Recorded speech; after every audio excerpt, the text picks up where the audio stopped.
There are so many people who have opinions about what kind of kids we should have. There's lists that people populate or put together. There's ideas or parenting classes that try to get us to train our kids to be the kids that these people think that we should have. And inevitably, that creates stress on parents and puts some of us in a really dark place to think how we should try to parent our kids so that the rest of culture, the rest of society, or the rest of the people, even in the church, would look at us and feel good about the things that we're doing with our kids.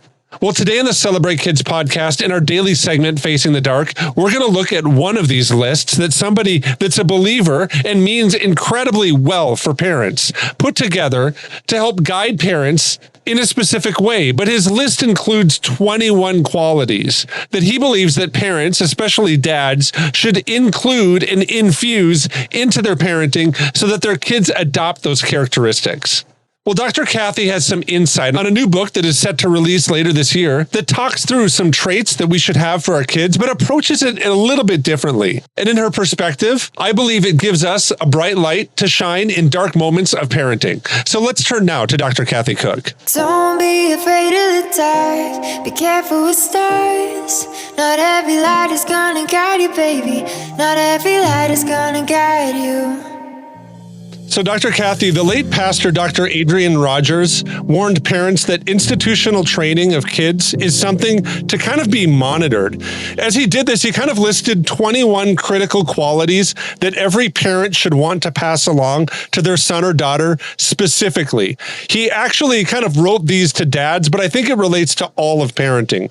The list of 21 qualities includes things like contentment and courage, courtesy, discernment. I mean, it's a list of 21 qualities of the kind of Christian qualities that we find highlighted through Scripture. Now, I have to tell you, I kind of bristle at lists like this. It might be my millennialness pushing back on just lists and fitting inside of the box, but I know that he's not trying to be exhaustive with all the things that we should kind of have inside of child rearing. But then there's this reality that it's easy to kind of show courage in certain situations or to be courteous to people. And these different things inside of this list of 21 qualities, is it helpful for parents and kids? It's such an interesting dilemma, right? Because my newest book, Parent Differently, Raise Kids with Biblical Character That Changes Culture, includes 48 character qualities and a list of my baker's dozen, the top 13 that I believe need to be prioritized given the Christ-likeness we want in our children and the chaotic culture in which we're raising them. So I have to say I'm a fan of appropriate lists if accompanying the list is the how do I make it happen? A list without support can make people feel so guilty and so badly that they haven't done it well yet. So I would say read the list. I actually think it's quite good. There are overlapping qualities both on my list and his. And I think it gives us a benchmark to look for. And yet it can be really overwhelming. So here's what I would say to the dads. What are your family values? Who are you? Who is your family? Your family was ordained by the Lord. You are together for a reason. Who do you want your children to be? Is courage a quality that you value? Then raise up your kids to be that. And I would also say that, the question that you were asking, or the question could be asked, is it appropriate to be courageous at all times? Is it necessary to be courteous to all people? What I say in my new book about character is that character is not something we have, it's something we are. And my goal would be that we are discerning, we are courteous, we are courageous, we are patient, we are grateful. So the challenge for me is, am I courteous to all people?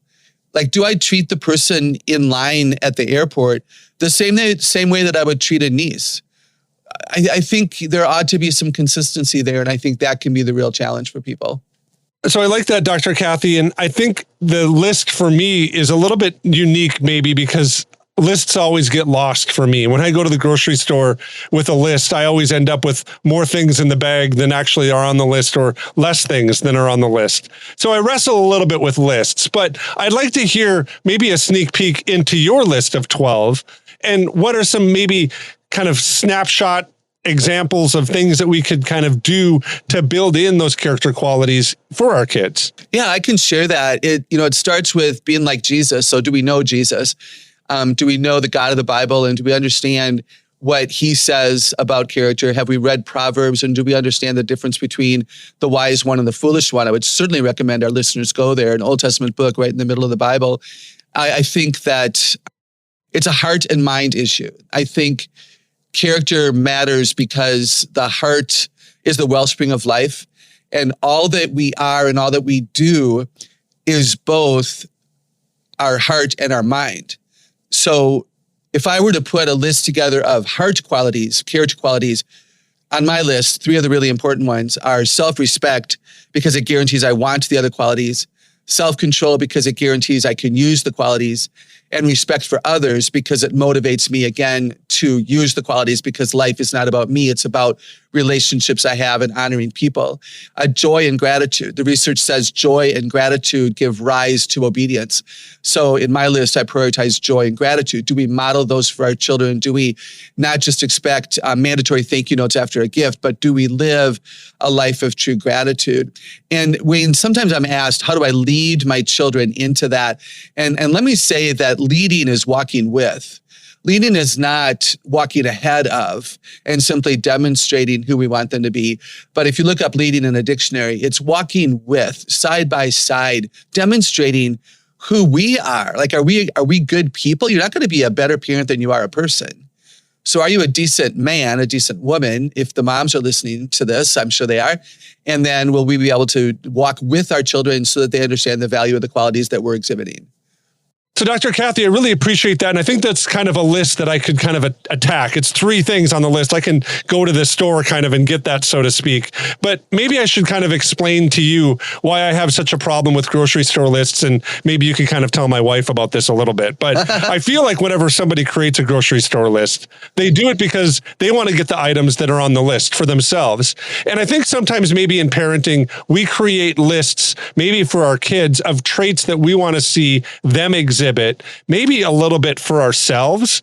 So I'd like to hear you kind of speak to this idea of when we look at creating kind of lists like this, lists or qualities or characteristics we would like to kind of infuse maybe into our kids, to use that word.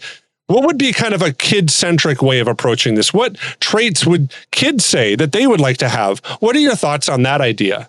Yeah, I think that's really cool. Let's ask them.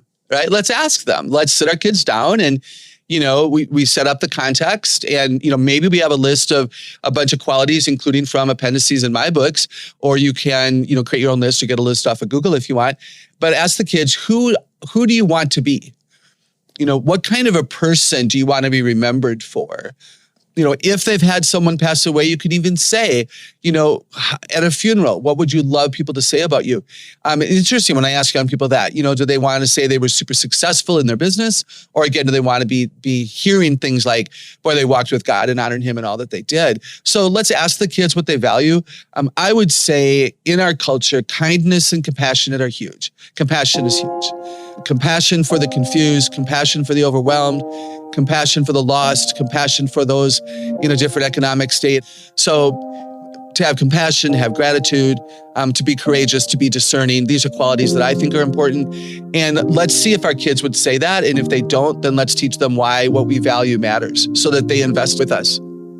I really love where Dr. Kathy brings us on this topic. It's something that I think is important for us to talk about here in the Celebrate Kids podcast. And my heart in this reflects a lot of what we find in 1 Samuel 1 and 2. It's the part of scripture where Hannah bears the prophet Samuel.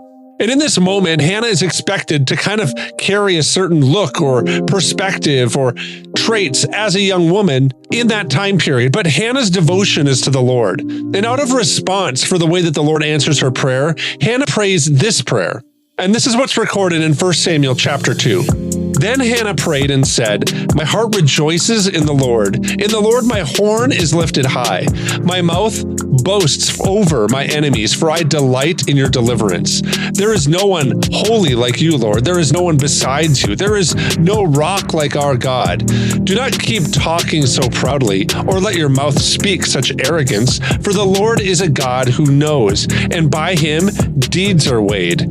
The bows of the warriors are broken, but those who stumbled are armed with strength. Those who were full hire themselves out for food, but those who are hungry no more.